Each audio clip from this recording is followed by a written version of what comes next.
Hey all, welcome to week 6.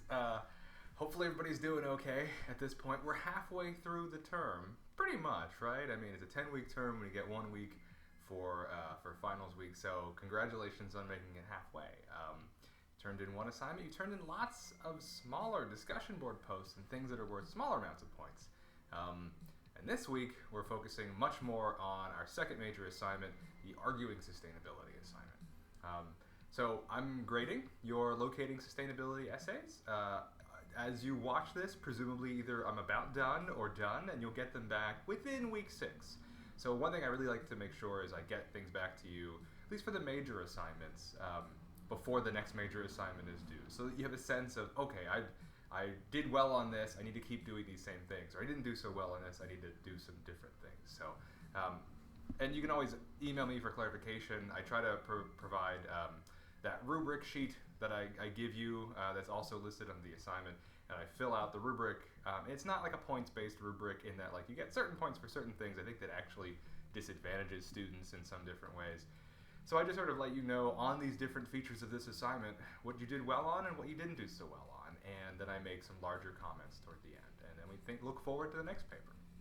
Speaking of that next paper, that Arguing Sustainability project, or paper, so this week I'm asking you to do something I'm just calling the fallacy finder, and there's no particular term for it that is universal, but what it is, it's going to ask you to do 3 different things on your way to this next project, and it's going to force you to, in doing it, it's going to force you to sort of get ready for this next project, this next writing project. So the main things you have to do are, 1, as I sort of suggested in week 5 stuff, you're going to have to find an argument about sustainability, again, super broadly interpreted, that you disagree with. You may have found something in your research for the locating sustainability paper. You may be something you haven't found quite yet, but ideally what's going to happen is you're going to look for something that you instinctually disagree with, but that is still a substantive argument. And what I mean by that is it can take a lot of different forms. It can be a video, it can be a blog post, it can be an article that you've read, it can be something in real life or online, take your pick, right? And it has to be substantive, and really what I mean by that is it has to try to engage actual issues in sustainability. It has to not just be something so superficial and flippant that there isn't much to disagree with, or that it's so easily disagreed with and sort of taken apart that it doesn't really, it's not going to last you for a whole paper. So hopefully something substantive.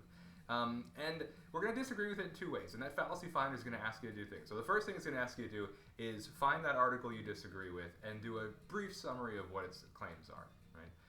And this can be something that you don't wholly disagree with as well. You don't have to think the whole article is trash or the whole blog post is total trash, but it's something in there you still want to sort of counter in some way. So it's to be something reasonable. Okay, that's the first part, and give me that summary, right? You might take the whole week to figure that out. The second part is you're going to look at, and I've got a couple different resources listed of different fallacies, and there's all sorts of fallacies. You can list them into the, I don't know. I don't think it's approaching 3 figures yet. I don't think I've seen 100 fallacy lists, but I've seen ones that are well into the 40s and 50s in terms of the sheer number of logical fallacies there are. At that point, though, they either become so nuanced that you're not going to find many examples of them, or they're going to be so generic that there's going to be so much crossover with other fallacies that don't worry about them. So those 3 resources, and really the top one's sort of the best, the most easy to navigate. And I'm going to ask you to see if you can locate fallacies in that argument, basically. And our goal here is to disagree with how the argument is made. So we're going to be disagreeing in the third part with the content, with I disagree with what this person is arguing. But in this section, in focusing on the fallacies, we're disagreeing with how they're making their argument. And that's a big important distinction. So that's also one that is harder to make for writers and for us as somebody that is critiquing and analyzing a piece of writing or a blog post or a video or something like that. It's hard to figure out both things. So one, it's easy enough to disagree with somebody, right? I don't like your opinion, I believe the opposite. And that's fair enough, we do that a lot. But you also have to have the other half, which is not only are you incorrect, but you made your argument in a bad way. And that's a much more powerful way. And usually what we say is not just disagreement, it's refutation. You're actually refuting somebody's points, point by point. And you're saying, it's not that I just disagree with you, it's that you were making poor choices in how you were actually making your argument to begin with.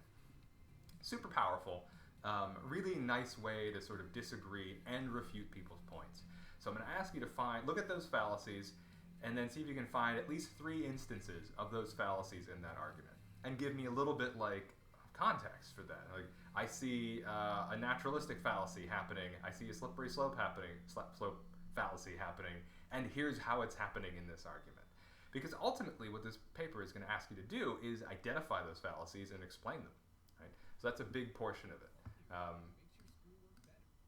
That said, we've also got one little last bit to that too, and I'm looking at my other screen. I'm also want to just say a little bit about fallacies in general, just really brief. They're not, just because you find those fallacies doesn't mean that someone's logic is terrible. And they really came about, I mean, like so much of what rhetoric shows us is that people have been arguing against or arguing about logical ways of making arguments for 2,500 years. And some of these fallacies, they're against classical logic, but they don't we can also use them to good effect. So don't think for in total that, just because you find a slippery slope fallacy or an ad hominem attack, that means that an argument is invalid. But it's usually if you can point to multiple fallacies in a row or multiple fallacies within an argument, that's when you can start to really break down something. So it's not just a single incident of a single fallacy is a bad thing. It might be, but it's no guarantee. And then the last little bit there, I'm also going to ask you to do a discussion board post for this week. It's responding to another piece from Writing Spaces, and what it's going to ask you to do is to explain what the rhetorical situation is, and then explain what major appeals the author is making according to logic, emotion, and their own credibility. And that really asks us to sort of connect more with the ideals and the basics of rhetoric and the basics of argumentation is that we've got different appeals. And appeals in different arguments mean that you as the reader or the audience for a piece of writing or anything else that's somebody being broadcast, you feel emotion, that counts as appeals to emotion. If you feel emotion when you're reading something, that counts, right? That you can then say that author of that piece has made an appeal to your sense of emotion, right? That's all that matters, right? In the same way that logos, it's an appeal to logos. It's not perfect logic, but it's your appeal, it's that author's appeal to your sense of logic. In the same way to credibility. If you see the author trying to build up their own credibility, then it appeals to your sense of credibility. So really, the appeals are about how you feel about a particular piece of writing. So there is no gold standard for what counts as a certain kind of appeal or not a kind of appeal. Basically, if you feel any emotions when you're reading a piece, and you can point to specific pieces, specific writing that sort of encourages you to feel a certain emotion, that counts as an appeal to emotion. If you feel as though something is logical, counts as an appeal to logos, right? And if you feel as though someone's trying to build their credibility, that counts as an appeal to credibility, to ethos. So that's what I'm kind of asking you to sort of identify. That'll come in really handy, and that sort of analysis will come in handy when you're actually doing the analysis of the piece you disagree with as well, because you can say, look, they're overemphasizing emotion and to the fault of logic, and they made all these fallacies. Here's fallacy 1, here's fallacy 2, here's fallacy 3, here's fallacy 4, and I disagree with them because of these other reasons, right? At that point, that argument doesn't have a lot of legs to stand on because you've really systematically sort of taken its legs out. And that's really what this is about. We're sort of looking at not just sort of doing our definition work and sort of saying what it means to us in that first essay. In this essay, it's about engaging in that conversation in a more robust way by sort of tackling a more complicated argument. So that's what we're about this week. Happy to answer questions as always. Sorry this video is a little bit long. I think I rambled on for a little bit. Yeah, enjoy week 6 stuff, and I'll have those grades back to you as soon as I can.